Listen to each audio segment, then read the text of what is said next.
కాళేశ్వరం పైన హైకోర్టును ఇచ్చిన తీర్పును చాలా స్పష్టంగా ఉంది.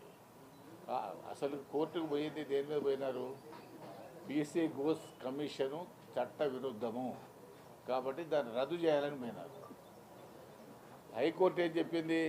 కాళేశ్వరం మీద పీసీ ఘోష్ గారు చేసినటువంటి కమిషన్ చట్టబద్ధమే అనేటువంటిది ఇచ్చి కేసీఆర్, హరీష్ రావు ఇద్దరు అధికారులకు సెక్షన్ 8 కింద నోటీసులు ఇవ్వలేదు కాబట్టి వాళ్ళ మీద చర్యలు తీసుకోవద్దని చెప్పింది. This is very technical points.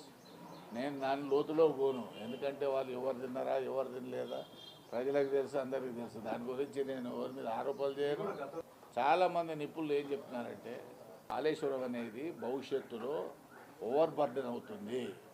ఎందుకంటే లెక్కలు చేస్తే ఎకరాకు 25,000 రూపాయల ఖర్చు వస్తుంది.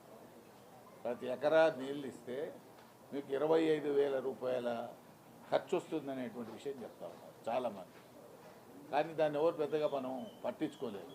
మనకేందంటే రాక తెలంగాణ తెచ్చుకున్నాము, మన గోదావరి నీళ్ళు ఉత్తగిపోతున్నాయి, మనం డౌన్లో గోదావరి ఉంది, అప్పులో తెలంగాణ ఉంది, కాబట్టి మనం లిఫ్ట్ ద్వారా తప్ప మనకు ఆల్టర్నేటివ్ మార్గాలు లేవు.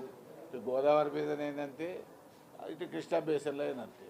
కాబట్టి లిఫ్ట్ ఇరిగేషన్ స్కీమ్లను అందరూ కూడా సమర్థించినాం. దాంట్లో ఏం లిఫ్ట్ ఇరిగేషన్ స్కీమ్ను సమర్థించడం అంటే కరప్షన్ సమర్థించడం కాదు. ఏంది ఎవరు తప్పు చేసినా దాంట్లో ఇంజనీర్లు తప్పు చేయని, ప్రభుత్వం తప్పు చేయని, ఎవరు తప్పు చేసినా తప్పు